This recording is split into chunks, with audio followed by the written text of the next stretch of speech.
नमस्कार दोस्तों, हमारे यूट्यूब चैनल एग्जाम लर्नर में आपका स्वागत है। दोस्तों, आज के इस वीडियो में हम लोग टीजीटी पीजीटी 2021 के लिए इतिहास का 8वां प्रैक्टिस सेट हल करेंगे। इसके पहले 7 प्रैक्टिस सेट इतिहास का अपलोड हो चुका है। जो लोग नहीं देखे हैं, हमारे चैनल के प्लेलिस्ट में जाके आप वहां से सभी वीडियो को देख सकते हैं। और भूगोल और नागरिक शास्त्र का भी प्रैक्टिस सेट हमारे चैनल पर अपलोड कर दिया गया है। तो जो लोग भूगोल, इतिहास और नागरिक शास्त्र से टीजीटी पीजीटी की परीक्षा जो है देने जा रहे हैं, उनके लिए काफ़ी महत्वपूर्ण प्रैक्टिस सेट है। वीडियो को लाइक शेयर कर दीजिएगा। चैनल पर पहली बार आए हैं तो चैनल को सब्सक्राइब कर लीजिएगा, साथ में बेल आइकन को प्रेस कर लीजिएगा, जिससे आने वाले अगले वीडियो का नोटिफिकेशन आपको पहले मिलता रहे। पीडीएफ आपको हमारे टेलीग्राम चैनल पर मिल जाएगा। नीचे डिस्क्रिप्शन में टेलीग्राम का लिंक दे दिया गया है, वहाँ से ज्वाइन करके आप पीडीएफ भी इसका डाउनलोड कर सकते हैं। दोस्तों, यदि आप यूपीपीएससी और यूपीपीएससी की प्रिपरेशन करना चाहते हैं तो India's largest learning platform Unacademy से जुड़ के आप अपनी बेहतर तैयारी कर सकते हैं और एग्जाम को क्रैक कर सकते हैं। इसके लिए सबसे पहले आपको अनअकैडमी का लर्निंग ऐप इंस्टॉल करना होगा। प्ले स्टोर पर जाके आप इसे इंस्टॉल कर सकते हैं। उसके बाद आप अपने मोबाइल नंबर और जो है ईमेल आईडी के थ्रू इसे जो है लॉगिन यानी कि साइनअप कर सकते हैं। साइनअप करने के बाद आपको गोल सेलेक्ट करना होगा। गोल सेलेक्ट में यानी आप यूपीपीएससी और यूपीपीएससी सेलेक्ट करेंगे। उसके सामने आपको जो है इस तरह का इंटरफेस खुल के आ जाएगा। नीचे जो है आपको देगा कि इंटर है invite code to unlock your free plan. Free plan यानी कि वीडियो को आपको फ्री में देखने के लिए आपको एक रेफरल कोड यूज करना होगा, जो कि आप ये हमारा रेफरल कोड यूज करेंगे एग्जाम लर्नर, तो वीडियो आपका अनलॉक हो जाएगा और आप इसे आसानी से देख सकते हैं। साथ में यही रेफरल कोड यदि आप सब्सक्रिप्शन लेने के टाइम यूज करते हैं तो 10% का वहाँ पे आपको डिस्काउंट भी मिल जाएगा, तो इसे आप यूज जरूर कीजिएगा। उसके बाद यूपीपीएससी जो है बम्पर ऑफर आपको अनअकैडमी दे रहा है, जिससे आप 24 मंथ का यदि सब्सक्रिप्शन लेते हैं तो 3 मंथ एक्स्ट्रा जो है एसएससी का सब्सक्रिप्शन आपको फ्री मिलेगा। यदि 12 मंथ का सब्सक्रिप्शन लेते हैं तो 2 मंथ का यूपीपीएससी का सब्सक्रिप्शन आपको यहाँ पे फ्री देखने को मिलेगा। उसके बाद अनअकैडमी पे है फतेह यूपीपीसीएस स्कॉलरशिप टेस्ट, जिसे आप ज्वाइन जरूर कीजिएगा। अनअकैडमी प्लस फीचर्स इतने सारे आपको अवेलेबल होंगे सब्सक्रिप्शन लेने के बाद।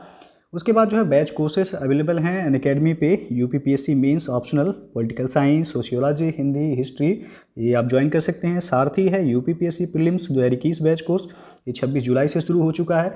फिर है लक्ष्य है यूपीपीएससी 2022, ये 12 month plus prelims plus mains batch course का पूरा जो है इसमें कंबाइंड है।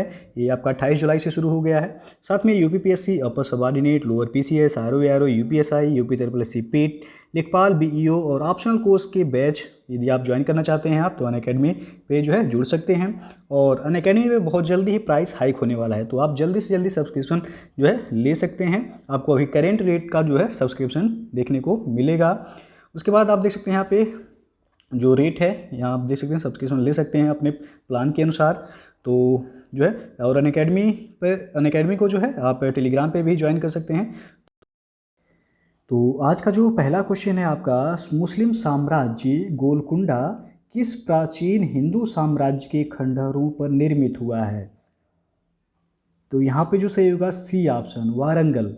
मुस्लिम साम्राज्य गोलकुंडा ये वारंगल हिंदू साम्राज्य के खंडहरों पर निर्मित हुआ था। वारंगल में काकतीय वंश का शासन था। किस वंश का? तो काकतीय वंश का शासन था। यहाँ पे सी ऑप्शन सही हो जाएगा। अगला क्वेश्चन है, शिवाजी के पश्चात गुरिल्ला युद्ध पद्धति का महानतम प्रतिपादक किस पेशवा को वर्णित किया गया है? तो ये बाजीराव फर्स्ट को। मराठा साम्राज्य के उत्थान में पेशवाओं की विशिष्ट भूमिका रही है। और 1720 ईस्वी में बालाजी विश्वनाथ की मृत्यु के पश्चात बाजीराव प्रथम 1720 से लेकर 1740 तक इन्होंने जो है ये पेशवा बने रहे। इसे लड़ाकू पेशवा के रूप में स्मरण किया जाता है। शिवाजी के बाद बाजीराव प्रथम गुरिल्ला युद्ध प्रणाली का सबसे बड़ा प्रतिपादक था। और साहू जी ने जो है बाजीराव प्रथम को योगी पिता का योग्य पुत्र कहा है। और बाजीराव प्रथम ने हिंदू पादशाही का आदर्श रखा। तो यहाँ पे बी विकल्प से होगा बाजीराव फर्स्ट। अगला प्रश्न है, इसामी ने निम्नलिखित में से किस शासक को अपनी कृति फुतूह उस सलातीन समर्पित की थी? तो ये अलाउद्दीन हसन गंगू को समर्पित किया था। बी ऑप्शन यहाँ पे सही हो जाएगा। अगला क्वेश्चन है, निम्नलिखित में से किस मुगल बादशाह ने आलमगीर द्वितीय की उपाधि धारण की थी? तो ये था जो है अजीजुद्दीन। ये ऑप्शन यहाँ पे सही हो जाएगा। जहांदार शाह के द्वितीय पुत्र अजीजुद्दीन ने बादशाह बनने पर आलमगीर द्वितीय की उपाधि धारण की। इसे वजीर इमाद उल मुल्क ने अहमद शाह के स्थान पर बादशाह की गद्दी पर बैठाया था और उसका शासनकाल जो रहा वह 1754 ईस्वी से लेकर के 1759 ईस्वी तक था इसका शासन, और उसका सारा जीवन जेल में ही बीता था। अतः उसे न तो युद्ध का अनुभव था और न शासन प्रबंध का ही। वह इतिहास की पुस्तकें पढ़ने का शौकीन था। अपने 5 वर्ष के अल्प शासन काल में यह अपने वजीर इमाद उल मुल्क के हाथ का खिलौना बना रहा। तो पूछा गया आलमगीर द्वितीय की उपाधि किसने धारण की थी? तो अजीजुद्दीन ने। अगला क्वेश्चन है, सूची 1 को सूची 2 के साथ मिलान करना है। एक तरफ चित्रकार दिया गया है और दूसरी तरफ चित्र शैली दी गई है। तो यहाँ पे जो है आपको बताना है कि कौन सा विकल्प सही होगा। तो सबसे पहला दिया गया है बसावन। बसावन का जो है संबंध हो जाएगा ईरानी चित्र शैली से, ए का पहला। फिर है मंसूर, ये वनस्पति एवं जीव जंतु जो है इनका चित्र शैली था, बी का हो जाएगा दूसरा। फिर है मीर सैयद अली। मीर सैयद अली ये जो है व्यंग्य चित्र शैली थी इनकी, तो सी का हो जाएगा तीसरा। और मिस्कीन का हो जाएगा यूरोपियन। 1 2 3 4, यानी कि ऑप्शन जो सही होगा यहाँ पे ए विकल्प सही हो जाएगा। अगला क्वेश्चन, अकबर के शासनकाल की निम्नलिखित घटनाओं को नीचे दिए गए कूट के अनुसार कालानुक्रम से व्यवस्थित करें। तो पहला है तीर्थ यात्रा की समाप्ति, दूसरा है इबादत खाना का निर्माण, तीसरा है जजिया की समाप्ति और चौथा है दीन इलाही की स्थापना। तो अकबर ने अपने शासन में जो है महत्वपूर्ण सुधार किए थे, जिसमें 1563 ईस्वी में इन्होंने तीर्थ यात्रा कर की समाप्ति की थी और इबादत खाना का निर्माण जो है फतेहपुर सीकरी में अकबर ने 1575 ईस्वी में इसने इबादत खाने की निर्माण करवाई थी। और जजिया की समाप्ति जो है 1564 ईस्वी में इसने किया और दीन ए इलाही की स्थापना 1582 ईस्वी में की थी अकबर ने। तो क्रम से यदि देखा जाए यहाँ पे तो सबसे पहले हो जाएगा 1, फिर जो है 3, उसके बाद जो है 2 और 4, 1 3 2 4, यानी कि ऑप्शन जो सही होगा बी विकल्प यहाँ सही हो जाएगा। अगला क्वेश्चन है, परगना या महाल की प्रशासन का प्रभारी अधिकारी कौन होता था? तो वह था सिकदार। सी विकल्प यहाँ पे सही हो जाएगा। सिकदार परगने का प्रमुख अधिकारी था और वह एक सैनिक अधिकारी था। उसका प्रमुख उत्तरदायित्व परगने में शांति और व्यवस्था स्थापित करना तथा लगान वसूल करने में सहायता देना था। अगला जो क्वेश्चन है, निम्नांकित मुगल शासकों को कालक्रमानुसार सुव्यवस्थित करें। तो पहला दिया गया है यहाँ पे फर्रुखसियर, उसके बाद जहांदार शाह, बहादुर शाह, फिर मोहम्मद शाह। तो यहाँ पे निम्नांकित विकल्पों में से सही उत्तर का चयन करना है। तो कालक्रमानुसार व्यवस्थित करना है यहाँ पे। तो सबसे जो पहले जो है आप देख सकते हैं यहाँ पे दिया गया फर्रुखसियर। फर्रुखसियर का शासनकाल था 1713 से लेकर के ये 1719 ईस्वी तक इसने शासन किया। फिर है जहांदार शाह। जहांदार शाह 1712 से लेकर के 1713 ईस्वी तक इसने शासन किया। बहादुर शाह ये 1707 से लेकर के 1712 ईस्वी तक इसने शासन किया। और मोहम्मद शाह ये 1719 से लेकर के 1748 ईस्वी तक इसने शासन किया। तो कालक्रमानुसार जो है व्यवस्थित करना है आपको। तो सबसे पहले हो जाएगा यहाँ पे बहादुर शाह, यानी कि सी हो जाएगा। उसके बाद जो है जहांदार शाह हो जाएगा, यानी कि बी हो जाएगा। फिर जो है फर्रुखसियर होगा, तो ये हो जाएगा। और लास्ट में हो जाएगा मोहम्मद शाह, यानी कि डी। CBAD जिस ऑप्शन में होगा वह सही हो जाएगा। तो CBAD आप देख सकते हैं यहाँ पे सी विकल्प सही है। अगला क्वेश्चन है, निम्नलिखित में से कौन दिल्ली सुल्तानों के अधीन सैन्य विभाग का प्रमुख होता था? तो वह था आरिज ए मुमालिक। सी विकल्प यहाँ पे सही हो जाएगा। दिल्ली सुल्तानों के अधीन सैन्य विभाग का प्रमुख आरिज ए मुमालिक होता था। उसका विभाग दीवाने अर्ज क्या कहलाता था? तो दीवाने अर्ज था। उसका कार्य सैनिकों की भर्ती, उनका विवरण रखना और अस्त्र शस्त्र की व्यवस्था करना था।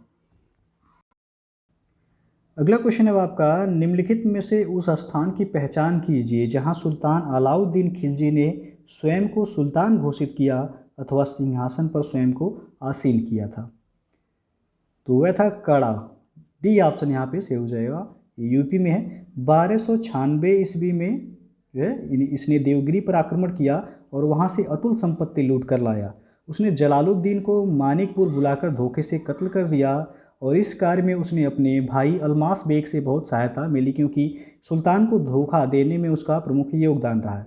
और अलाउद्दीन ने कड़ा मानिकपुर में ही स्वयं को सुल्तान घोषित कर दिया और अपने समर्थकों को इसने प्रतिष्ठित पद भी दिए।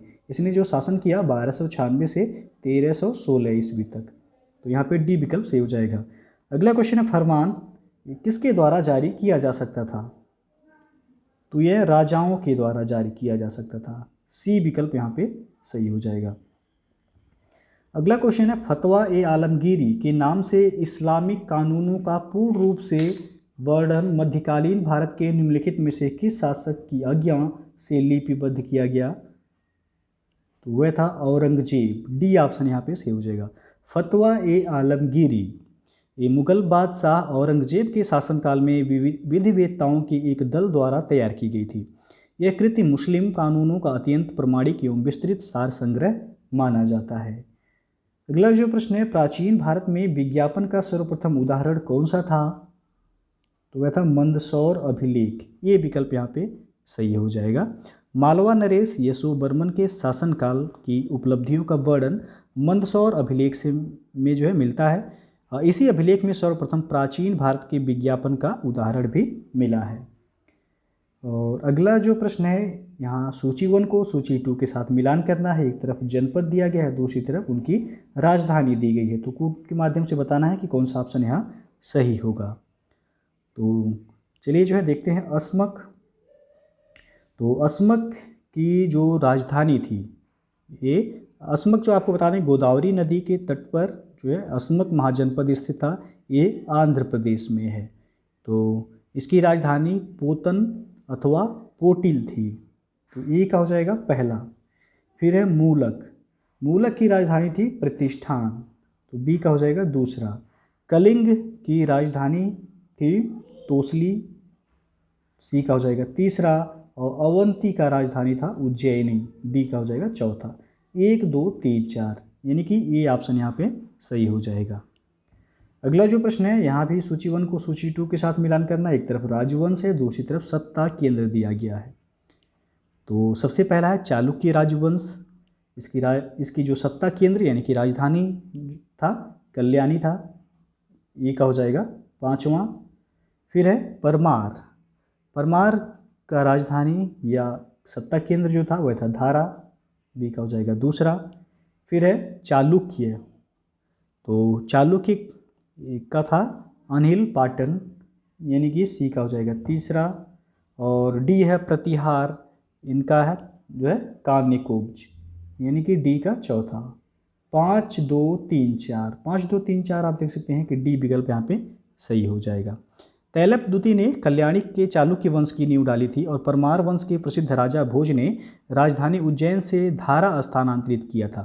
और गुजरात के चालुक्यों की राजधानी जो थी, एक तो गुजरात के चालुक्य हैं, इनकी राजधानी अनिल पाटन थी। और प्रतिहार शासक ने कान्यकुब्ज यानी कि कन्नौज को कहा जाता है को अपनी राजधानी इसने बनाया था। अगला जो प्रश्न है, निम्नलिखित में से किस मंदिर का शिखर द्रविड़ शैली का है?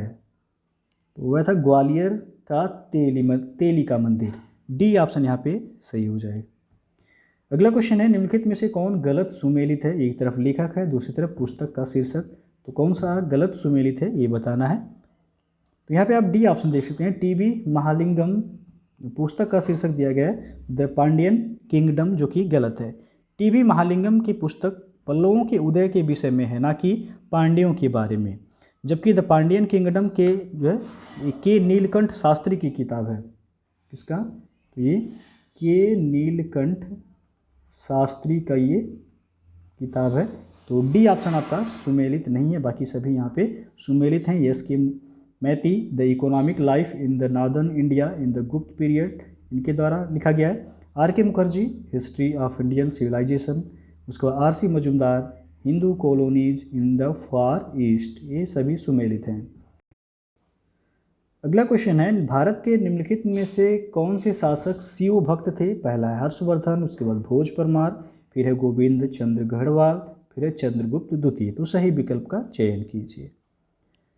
तो यहाँ पे हर्षवर्धन, भोज परमार और गोविंद चंद्र गहड़वाल ये तीनों ही शैव भक्त यानी कि शिव भक्त थे। तो सी ऑप्शन सही होगा, ए बी सी। और आपको बता दें कि चंद्रगुप्त द्वितीय जो था यह जो है वैष्णव धर्मानुयायी था, यह वैष्णव भक्त था, बाकी जो है सभी शिव भक्त थे। अगला क्वेश्चन है, सातवाहनों को आंध्र भृत्य कहकर भी संबोधित किया गया है। तो यह किया गया है पुराणों में। डी ऑप्शन यहाँ पे सही हो जाएगा। अगला क्वेश्चन है, भारत में मौर्य काल के बाद निम्नलिखित विदेशी आक्रमणों का सही कालानुक्रम क्या है? पहला इंडो पार्थियन, दूसरा इंडो ग्रीक, तीसरा है इंडो स्काइथियन और चौथा है कुषाण। तो इसमें आपको बता दें कि जो है कालक्रमानुसार व्यवस्थित करना है। तो सबसे पहले हो जाएगा इंडो ग्रीक, यानी कि दूसरा हो जाएगा सबसे पहले। उसके बाद हो जाएगा इंडो स्काइथियन, यानी कि 3 हो जाएगा। उसके बाद हो जाएगा आपका इंडो पार्थियन 1 और लास्ट में हो जाएगा कुषाण, यानी कि 2 3 1 4। ऑप्शन जो सही होगा यहाँ पे डी विकल्प सही हो जाएगा। भारत में मौर्य काल के बाद आक्रमण करने वाले प्रथम विदेशी जो थे वह बैक्ट्रिया के ग्रीक यानी कि यूनानी अर्थात इंडो ग्रीक थे और इन्हें प्राचीन भारतीय साहित्य में यवन कहा गया है। उसके बाद शक जिसे इंडो स्काइथियन कहा गया, उसके बाद पल्लव यानी कि इंडो पार्थियन आए, इस सबसे बाद में कुषाण आए जिनका प्रमुख शासक जो था वह था कनिष्क। तो यहाँ पे आपका डी विकल्प सही हो जाएगा। अगला जो क्वेश्चन है, निम्नलिखित में से कौन सा अनुवर्ती क्रम सही है? तो इसमें आपका ये ऑप्शन दिया गया जो विंध्य शक्ति फर्स्ट, फिर प्रवरसेन फर्स्ट, फिर रुद्रसेन, फिर पृथ्वीसेन फर्स्ट। सभी शासक ये वाकाटक वंश से संबंधित हैं। किससे? तो ये वाकाटक वंश से जो है संबंधित हैं। विंध्य शक्ति ने इस वंश की स्थापना किया था। उसके पश्चात प्रवरसेन फर्स्ट शासक बना और यह एकमात्र शासक था जिसने सम्राट की उपाधि धारण किया था। इसके पश्चात वह रुद्रसेन फर्स्ट शासक हुआ। वाकाटक अभिलेखों में इसे महाभैरव का उपासक भी बताया गया है और इसके बाद पृथ्वीसेन फर्स्ट जो है शासक हुआ। तो आपका अनुवर्ती क्रम जो सही होगा ए ऑप्शन। अगला जो क्वेश्चन है, मैत्रक वंशी शासकों द्वारा किस प्रमुख शिक्षा केंद्र को उदारतापूर्वक सहायता एवं संरक्षण दिया गया? तो यह दिया गया वल्लभी। डी ऑप्शन यहाँ पे सही हो जाएगा। मैत्रक वंश के राजाओं ने वल्लभी विश्वविद्यालय को सहायता एवं संरक्षण दिया और यह नालंदा विश्वविद्यालय के समकक्ष ही उस समय शिक्षा के क्षेत्र में था। वल्लभी जो है ये गुजरात में पड़ता था।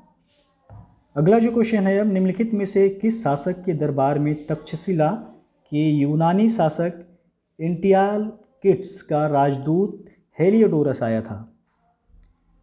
तो वह था भागभद्र। सी ऑप्शन यहाँ पे सही हो जाएगा। हेलियोडोरस जो भागभद्र ये शुंग शासक था और भागवत धर्म की शुरुआत शुंग काल में ही हुई और हेलियोडोरस ये तक्षशिला के यवन शासक एंटियालकिट्स का राजदूत था जो कि शुंग शासक भागभद्र के दरबार में आया था। उसने भागवत धर्म ग्रहण कर विदिशा जो कि बेसनगर कहा जाता था उस समय में गरुड़ स्तंभ की स्थापना कर भगवान विष्णु की पूजा की थी। अगला जो क्वेश्चन है, उत्तर भारत पर तुर्कों की विजय का एक महत्वपूर्ण पहलू नगरीय क्रांति थी, यह कथन किसका है? तो यह है यम हबीब का। 13वीं शताब्दी के प्रारंभ में गोरी के आक्रमण और विजयों के साथ साथ जो है तुर्कों के रूप में एक नए शासक वर्ग का आगमन हुआ।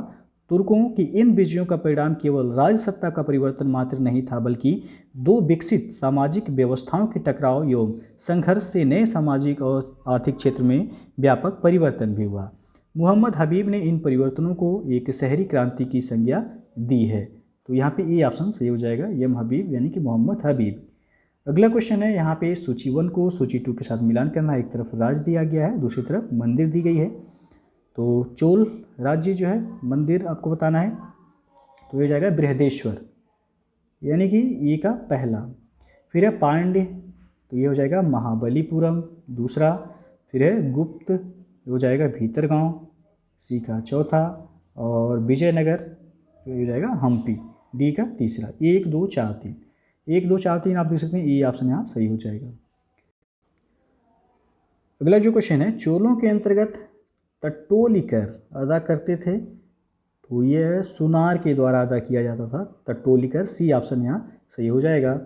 और अगला जो क्वेश्चन है, निम्नलिखित में से चोल वंश का राजस्व अधिकारी कौन था? तो यहाँ आप देख सकते हैं ऑप्शन सी विकल्प सही होगा, वारिपोतगक। ये जो है आपको बता दें, चोल साम्राज्य का उदय जो है 9वीं शताब्दी में हुआ। इस साम्राज्य की स्थापना विजयालय ने की थी। तो यदि पूछा है चोल साम्राज्य की स्थापना किसके द्वारा की गई थी, तो विजयालय के द्वारा। और इस काल के प्रमुख शासकों में राजराज प्रथम, राजेंद्र प्रथम का महत्वपूर्ण स्थान है। इस काल में राजस्व अधिकारी का कार्य वरिपोगक देखते थे और सार्वजनिक भूमि पर महासभा का स्वामित्व होता था। सभा के सदस्यों को पेरुमक्कल जो है कहा जाता था। तो यदि पूछे सभा के सदस्यों को क्या कहा जाता था, तो पेरुमक्कल कहा जाता था। तो यहाँ पे जो है सी ऑप्शन सही होगा। अगला क्वेश्चन, न्यूटन के सिद्धांत से बहुत पहले किसने गुरुत्वाकर्षण के सिद्धांत को घोषित किया था? तो यहाँ पे आपका बी ऑप्शन सही हो जाएगा, ब्रह्मगुप्त। न्यूटन से पहले, न्यूटन के बहुत पहले जो है प्रसिद्ध गणितज्ञ ब्रह्मगुप्त ने गुरुत्वाकर्षण के सिद्धांत का पता लगाया था। और आर्यभट्ट ने यह पता लगाया था कि पृथ्वी गोल है तथा सूर्य के चारों ओर घूमती है और पृथ्वी में गुरुत्वाकर्षण है। उसने नक्षत्रों के स्थानों का भी हिसाब लगाया और वह चंद्र ग्रहण तथा सूर्य ग्रहण के कारणों को समझता था। उसकी प्रसिद्ध कृति का नाम है आर्यभट्टियम। और ब्राह्मणिर भी एक प्रसिद्ध ज्योतिषी था और उसकी प्रसिद्ध पुस्तक है बृहद संहिता। अगला जो प्रश्न है, स्कंदगुप्त के शासनकाल में सौराष्ट्र का प्रांतपति निम्नलिखित में से कौन था?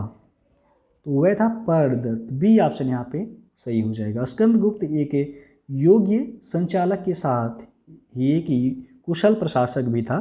उसने गिरनार पर्वत पर स्थित सुदर्शन झील का पुनरुद्धार के लिए सौराष्ट्र के गवर्नर पर्णदत्त के पुत्र चक्रपालित को सौंपा था। उसने झील के किनारे एक विष्णु मंदिर का भी निर्माण करवाया था। अगला जो क्वेश्चन है, निम्न में से किस शासक का एक अन्य नाम देवराज भी था?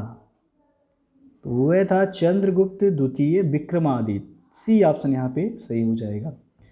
और अगला प्रश्न है, बयाना निधि में समावेशित गुप्त शासकों के सिक्के, तो इसमें बी विकल्प से होगा, चंद्रगुप्त फर्स्ट से स्कंदगुप्त तक। बयाना ये राजस्थान के भरतपुर जिले में स्थित है। यहाँ से प्रचुर मात्रा में गुप्त सिक्के प्राप्त हुए हैं और गुप्त शासक चंद्रगुप्त फर्स्ट से लेकर स्कंदगुप्त के काल तक के प्राप्त सिक्कों में सर्वाधिक सिक्के चंद्रगुप्त द्वितीय के काल के हैं, जबकि स्कंदगुप्त के काल का केवल एक सिक्का यहाँ से प्राप्त हुआ है।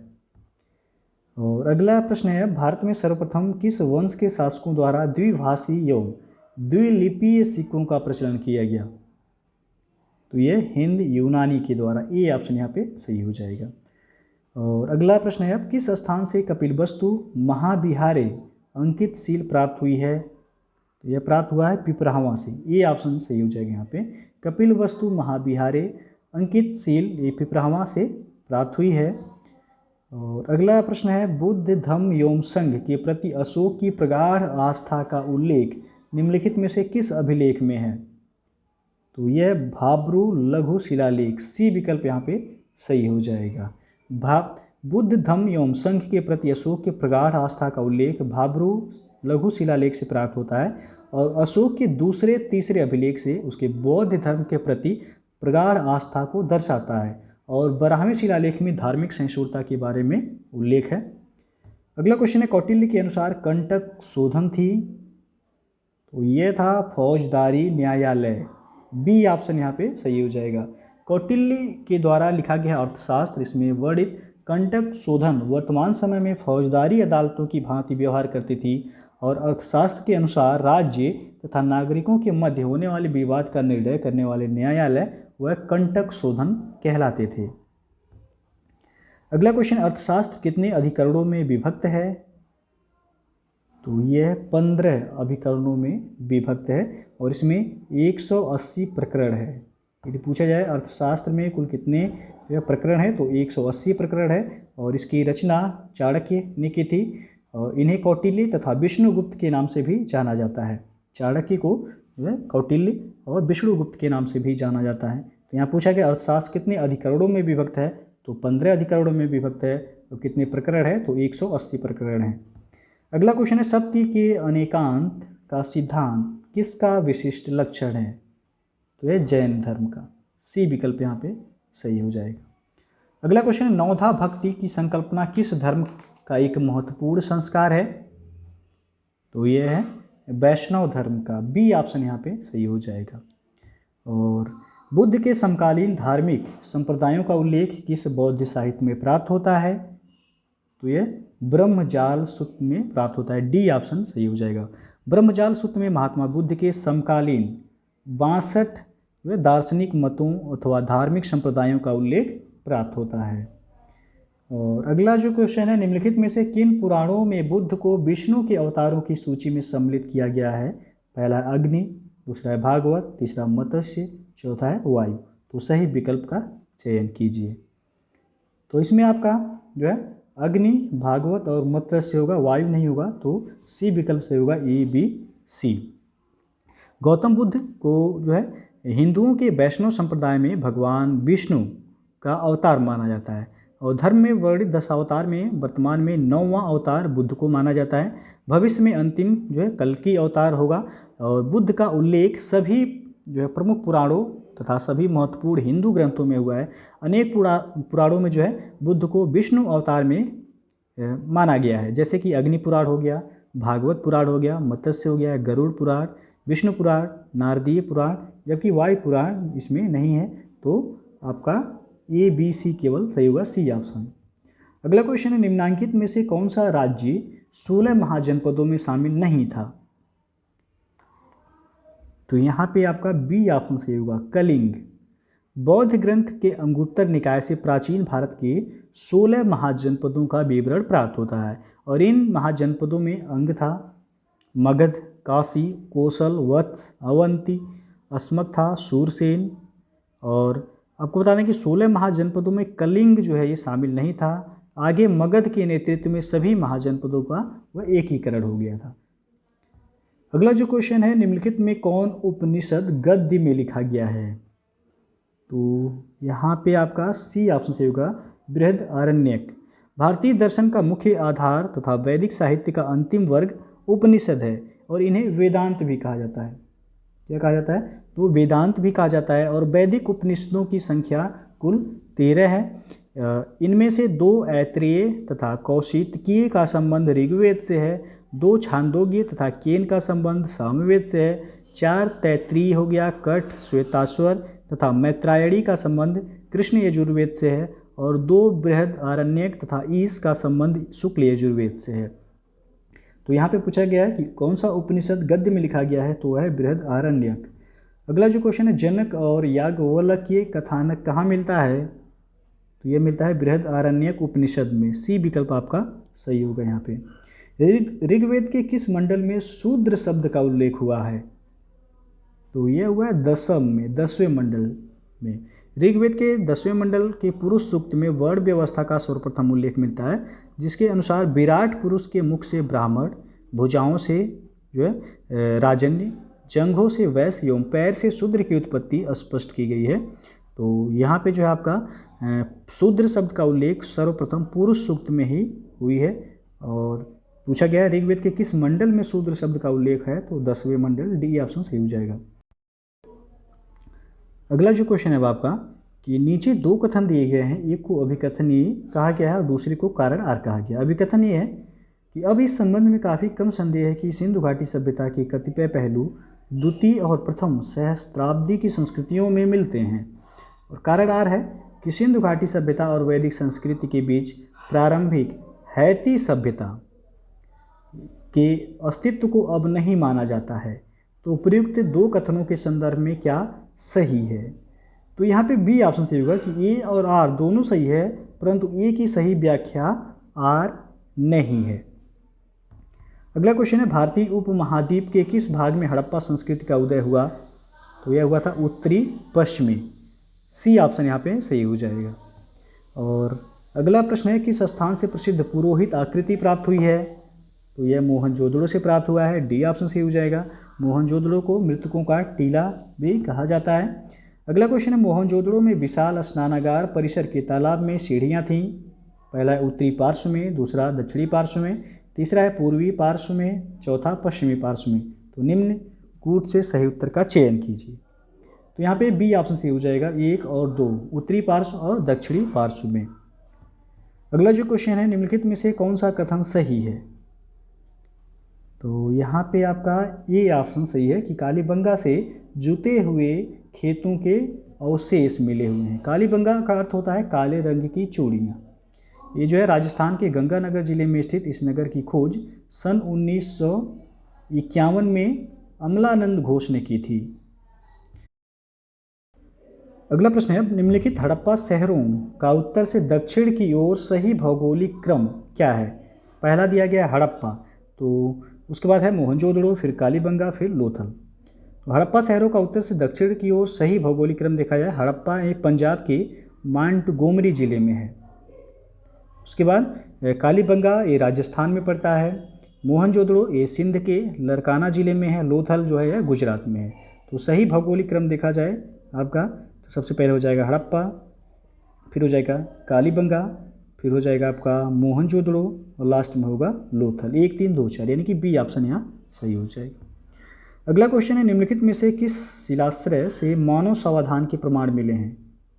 तो यह लेखहिया शिलाश्रय प्रथम से मिला हुआ है।